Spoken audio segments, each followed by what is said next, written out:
ভালোবাসা নিয়ে আমার একটা অনুভূতি আছে, কিছু কথা বলার আছে।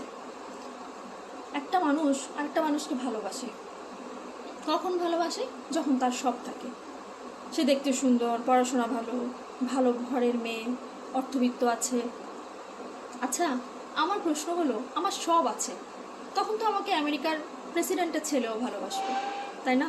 তখন আপনি আমাকে ভালোবাসেন, এটা আমার প্রতি বিশেষ কোনো অনুভূতি না। আমাকে যদি আপনি ভালোবাসেন সে সময় যখন আমি অনেক কষ্টে আছি, আমার কিছু লিমিটেশনস আছে, আমি হয়তো ততটা সুন্দর নই, বা আমার বাবার হয়তো অত অর্থবিত্ত নেই, অথবা হয়তো আমি ততটা পড়াশোনা করতে পারিনি, আমার কিছু লিমিটেশনস মেনে যিনি আমাকে ভালোবাসবেন, আমার ভালোটাকেও ভালোবাসবেন, আমার সীমাবদ্ধতাগুলোকেও ভালোবাসবেন, আমি মনে করি তিনিই আমাকে ভালোবাসেন। আমার সব আছে তাই আমাকে কেউ ভালোবাসে, এটা আসলে ভালোবাসা না।